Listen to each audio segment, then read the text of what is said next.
2026 হিন্দুদের জন্য last train. এমন নয় যে ব্যারাকপুর লোকাল চলে গেলে পরে নৈহাটি লোকাল ধরে আপনি ব্যারাকপুরে পৌঁছে যেতে পারবেন না। এরপরে এমন নয় যে আজকে ট্রেন মিস করলে কালকের ফার্স্ট ট্রেনে আপনি চলে যাবেন, রাত্রিটা প্ল্যাটফর্মে কাটিয়ে দেবেন, পারবেন না। হিন্দুদের জন্য এটাই লাস্ট ট্রেন, যে ট্রেনটা আর কোনোদিন ফিরে আসবে না আপনার কাছে। যদি আজকে আপনি এদেরকে রুখে দাঁড়াতে না পারেন, আমি বলতে পারি যে এটা নিশ্চিত যে আমাদের পরবর্তী প্রজন্মের নামের আগে শেখ মোহাম্মদ বসতে আর বেশি দিন বাকি নেই। রিপাবলিক বাংলায় স্বর্ণালী, সন্তু পান এবং ময়ূক রঞ্জনের প্ল্যাটফর্ম যদি না থাকতো, যদি মুখটা না থাকতো, আর যদি কিছু অন্ধভক্ত না থাকতো, তাহলে এই সজল ঘোষ বা এদের মতো মানুষ যারা টেলিভিশনে বসে এই ধরনের বিবৃতি দেয় পশ্চিমবঙ্গের ক্ষেত্রে, তাদেরকে কার্যত পিঁপড়ে টেনে নিয়ে যেত। পিঁপড়ে টেনে তাদেরকে গর্তয় ঢুকিয়ে সেই পিঁপড়েরা উল্লাস করতো এদেরকে নিয়ে যেতে। কিন্তু মুখটা রয়েছে আর রিপাবলিক বাংলার মতো একটা চ্যানেল রয়েছে বলে এরা প্ল্যাটফর্মটা পেয়ে যায়। আজকে বড় বড় কথা বললো, ট্রেন চলে যাবে 26-এর আগে। তবে একটা বিষয়ে আমি সহমত সজল ঘোষের সঙ্গে। হ্যাঁ, আমি দীপ চ্যাটার্জি সহমত। কোন বিষয়ে? তার কারণ হিন্দুদের জন্য সত্যিই লাস্ট ট্রেন চলছে, কিন্তু সেটা পশ্চিমবঙ্গে নয়, সেটা ভারতবর্ষের রাজনীতির জন্য। আর ভারতবর্ষের রাজনীতিতে যে বিজেপি নামক দলটি চলছে, হিন্দুদের জন্য এটা লাস্ট ট্রেন। আপনারা যদি 2029-এর মধ্যে এই দলটাকে উৎখাত না করেন ভারতবর্ষ থেকে, তাহলে হিন্দুদেরকে ব্রিটিশদের থেকেও খতরনাক জীবন কাটাতে হবে। কেন বলছি আমি আপনাদেরকে? আজকে বসন্ত পঞ্চমী, সরস্বতী পুজো।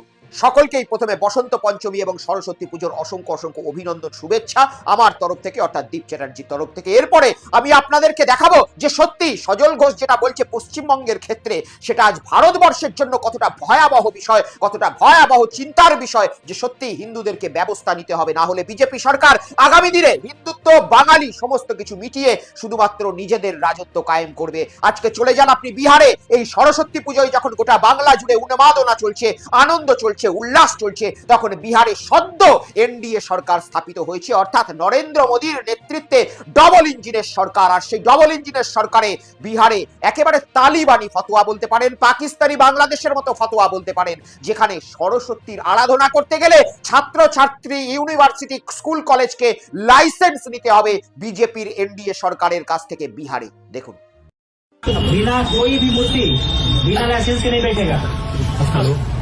एक भी प्रतिमा बिना लाइसेंस का दिख गया तो जान लो कार्रवाई हो। बिना कोई भी मूर्ति बिना लाइसेंस के नहीं बैठेगा। एक भी प्रतिमा बिना लाइसेंस का दिख गया तो जान लो মোদি হ্যায় তো মুমকিন হ্যায়। ভাষাটা যেহেতু হিন্দি, আপনারা ভাবছেন না তো পাকিস্তানের চিত্র দেখাচ্ছি আপনাদেরকে? না, পাকিস্তানও নয়, আফগানিস্তানও নয়, একেবারে আমাদের পার্শ্ববর্তী রাজ্য, যেটা শুভেন্দু অধিকারীর মডেল রাজ্য কিছুদিন আগেই ঘোষণা হয়েছে। কিছুদিন আগেই, এখন বিভিন্ন নির্বাচনে দেখবেন শুভেন্দু অধিকারী থেকে বিজেপি নেতারা কি বলছে, বিহারে পরিবর্তন হয়েছে, জঙ্গলরাজ বিহার থেকে উৎখাত করা হয়েছে। এবারে পশ্চিমবঙ্গের জঙ্গলরাজকে তারা খতম করতে চাইছে, কিন্তু বিহারের জঙ্গলরাজ যে কিভাবে স্থাপনা হচ্ছে, আজকে হিন্দুদের সেখানে কণ্ঠরোধ করা হচ্ছে। হিন্দুদের থেকেও বড় কথা, বাঙালিদের কণ্ঠরোধ করা হচ্ছে। আর ছোট ছোট বাচ্চা, এই সরস্বতী পুজোর উন্মাদনাটা আমাদের বড়দের মধ্যে যতটা না থাকে, সব থেকে বেশি থাকে শিক্ষার্থীদের মধ্যে, বিদ্যার্থীদের মধ্যে। সেই শিক্ষার্থী, বিদ্যার্থী, স্কুল কলেজের সমস্ত কর্তৃপক্ষদের বিহারের গভর্নমেন্ট মিটিং এ ডেকেছে, এবং মিটিং এ ডেকে কি বলছেন বিহারের পুলিশ কর্তা? বলছেন যে এই জায়গায় যদি কোথাও লাইসেন্স ছাড়া পুজো হয়, তাহলে আপনাদের উপরে কারবাই হবে। এটা কোনো মহরমের লাইসেন্স বিতরণ নয়, এটা কোনো ঈদের লাইসেন্স বিতরণ নয়, বলছে সরস্বতী পুজোর লাইসেন্স লাগবে। চিন্তা করে দেখুন, হিন্দুদের রাষ্ট্র বলে এরা, এটা বলে হিন্দু রাষ্ট্র হবে। নরেন্দ্র মোদী নাকি হিন্দুদের জনক, নরেন্দ্র মোদী নাকি বিষ্ণুর অবতার নতুন ভাবে এসেছেন। আর বিষ্ণুর রাজত্বে, হিন্দুদের জনকের রাজত্বে সরস্বতী মা বিদ্যাদেবীর আরাধনা করতে গেলে লাইসেন্স লাগবে এবার থেকে বিহারে। ভাবতে পারেন পশ্চিমবঙ্গে যদি হতো এটা, এখন কি দেখতেন? সকালবেলায় ঘুম থেকে উঠে আপনি আয়না দেখুন আর না দেখুন, শুভেন্দু অধিকারীর ফেসবুক পেজ এবং রিপাবলিক বাংলা আর বিজেপি ওয়েস্ট বেঙ্গলের ফেসবুক পেজে দেখতে পেতেন যে জঙ্গলরাজ চলছে, এবং পশ্চিমবঙ্গ আর পশ্চিমবঙ্গ নেই, পশ্চিম বাংলাদেশ হয়ে গেছে। কারণ এখানে হিন্দুরা সরস্বতী পুজো করতে পারছে না। মনে নেই এই তো আগের বছরেই এই সরস্বতী পুজোর মূর্তি ভাঙিয়ে রাত্রিবেলাতে কিরকম পাগলের নৃত্য করলো শুভেন্দু অধিকারী থেকে একাধিক মানুষ যারা বিজেপি নেতৃত্বকে সমর্থন করে। আর আজকে তাদের মুখে কার্যত পোকা ঢুকে গিয়েছে, তাদের মুখে কার্যত নিকোপ্লাস্টার, তাদের মুখে কার্যত একেবারে সেফটি পিন দিয়ে মনে হচ্ছে কেউ আটকে দিয়েছে। বিহারে সরস্বতী পুজোর জন্য লাইসেন্স চাইছে সেখানকার পুলিশ, আর লাইসেন্স লাইসেন্স না নিলে সরস্বতীর দেবীর আরাধনা করা যাবে না, আপনি বাড়িতেও পুজো করতে পারবেন না। আর এটা আজকে হিন্দুর জনকের রাজত্বে হচ্ছে। শুভেন্দু অধিকারী চুপ, রিপাবলিক বাংলায় ময়ূক রঞ্জন রাজ চুপ, সেখানে সজল ঘোষের মতো একটা কিটকে ঠোঙা নেতাকে এনে আজকে ট্রেন চলে যাচ্ছে হিন্দুদের, সেটার উস্কানি দেওয়া চলছে। এদেরকে আপনি হিন্দুদের জনক মনে করেন? না, এরা শুধুমাত্র প্রত্যেকটা রাজ্যে যেভাবে হিন্দুদেরকে টুপি পরিয়ে মুরগি করে নিজেদের হিন্দু দল ঘোষণা করে ক্ষমতা দখল করেছে, পশ্চিমবঙ্গেও সেই চিত্রনাট্য এরা কায়েম করার চেষ্টা করছে। কিন্তু পশ্চিমবঙ্গের মাটি বা মানুষ এতটা বোকা নয় যে বিভিন্ন রাজ্যে যেভাবে হিন্দুদের সঙ্গে অত্যাচার চলছে, আজকে উত্তরপ্রদেশে 150টা মন্দির ভেঙে দেওয়া হয়েছে, কাশী বিশ্বনাথের সামনে একাধিক পুরনো দিনের মন্দির ভেঙে সেখানে পুঁজিপতিদের হোটেল করা চলছে, শঙ্করাচার্যকে অপমান চলছে, এবং নতুন ফতোয়া বিহারে পুজো করতে গেলে, সরস্বতী পুজো করতে গেলে লাগবে লাইসেন্স। আর অন্ধভক্তরা আনন্দ করো, উল্লাস করো। আগামী দিনে যারা ভাবছো 26-এ আমরা বিজেপিকে আনবো পশ্চিমবঙ্গে, তারা তৈরি হয়ে থাকো, কারণ পাড়ায় ছোট ছোট ছেলে মেয়েরা ওই 10 টাকা 5 টাকা 20 টাকা 25 টাকা বাড়িতে বাড়িতে ঘুরে এক আলাদাই মজা অনুভূতিতে যে সরস্বতী পুজো করে এসেছে তারা। আগামী বছর যদি বিজেপির রাজত্ব কায়েম হয়, তাদের বাবা কাকারা যদি বিজেপির রাজত্ব কায়েম করে, তাহলে বাবাকে সকালবেলায় যেতে হবে লাইসেন্স আনতে সরস্বতী পুজোর, তাও আবার ভারতবর্ষের মাটিতে, যেটা নাকি হিন্দুদের জন্য দেশ একমাত্র, সেই মাটিতে।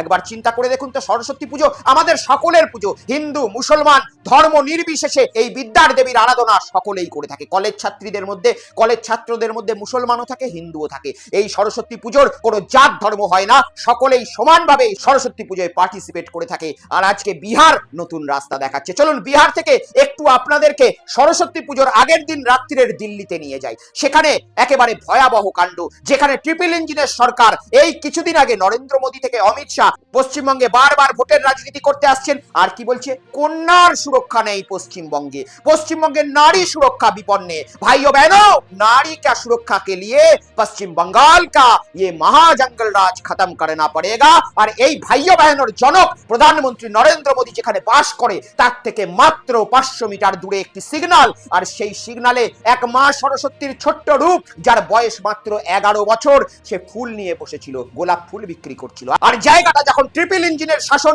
অর্থাৎ কেন্দ্রীয় সরকার বিজেপির, রাজ্য সরকার বিজেপির, পৌরসভা বিজেপির, সেখানে তো একেবারে খোলা মঞ্চের মতো ঘুরতে পারবে। তাই সেই সিগনালে যখন ছোট্ট সরস্বতীর অংশ 11 বছরের একটি নাবালিকা সে গোলাপ ফুল বিক্রি করছে পেটের তাগিদে, তার সংসার চালানোর তাগিদে, তখন অটোরিকশা করে একজন বাবু এলেন এবং ভাবলেন এটা তো আমাদের ট্রিপল ইঞ্জিনের সরকার, এখানে তো আমি যা খুশি তাই করতে পারি। সেই বাচ্চা মেয়েটিকে প্রলোভন দিল, আমি তোমার সব গোলাপ ফুল বিক্রি করে দেবো। এই বলে তাকে অটোয় বসিয়ে পাশের একটি জঙ্গলে নিয়ে গিয়ে তার সঙ্গে দুষ্কর্ম করে তাকে আধমরা অবস্থায় আবার অটোতে চাপিয়ে ওই সিগনালে নামিয়ে দিয়ে চলে গেল। পরবর্তীকালে যখন সেই মেয়েটির জ্ঞান আসে, পরিবারের লোক দেখতে পায় যে তার সঙ্গে একটি দুষ্কর্ম হয়ে গেছে। সরস্বতী পুজোর আগের রাত্রে আমাদের দেশের একজন নাবালিকা ছোট্ট সরস্বতী সুরক্ষিত নেই, তাও আবার কোথায়? দেশের রাজধানীতে, যেখানে প্রধানমন্ত্রী নরেন্দ্র মোদীর বাস মাত্র 500 মিটার দূরে। স্বরাষ্ট্রমন্ত্রীর বাড়ি, প্রধানমন্ত্রীর বাড়ি। রেখা গুপ্তা, যিনি কিছুদিন আগে পশ্চিমবঙ্গের যে দুর্গাপুরের কাণ্ডটা ঘটেছিল তার জন্য চিন্তা দেখিয়ে পশ্চিমবঙ্গের সরকারকে তুলে ফেলার ডাক দিয়েছিল। আর আজকে এনসিআরবির রিপোর্ট বলছে দিল্লিতে প্রত্যেক দিন 2টো করে দুষ্কর্ম হয়। কটা করে? একটা দিল্লির মতো রাজধানী, দেশের রাজধানী, 2টো করে দুষ্কর্ম হয়। আমি বলছি না, এনসিআরবির রিপোর্ট বলছে, অর্থাৎ কেন্দ্রীয় সরকারের রিপোর্ট বলছে।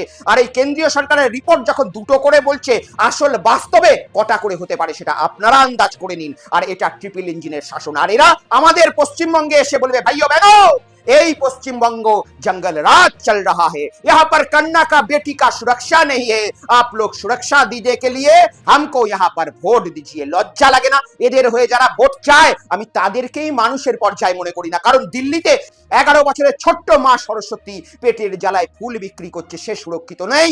ডেলি 2টো করে মহিলার সঙ্গে সরকারি রিপোর্ট অনুযায়ী কুকর্ম হচ্ছে। ট্রিপল ইঞ্জিনের সরকার, দেশের রাজধানী, বিশ্বের সমস্ত দেশের নজর বা এমবাসি যেখানে অবস্থিত, সেইখানেই যদি এই অবস্থা হয়, তাহলে এরা বাকি দেশের কি অবস্থা করেছে একবার চিন্তা করে দেখুন। আর এরা বিভিন্ন টিভি চ্যানেলে বসে আজকে পশ্চিমবঙ্গের বিচার করে বেড়াচ্ছে। আগামী দিনে যদি রিপাবলিক বাংলা বা এই টেলিভিশনের মাধ্যমটা না থাকে, আর পিছনে ওই প্যারামিলিটারি ফোর্সের 4-5টা সুরক্ষা না থাকে, এদেরকে মানুষ টানতে টানতে রাস্তায় নামিয়ে প্রশ্ন করবে যে কোন সাহসে তোমরা বিজেপিকে ভোট দিতে বলো।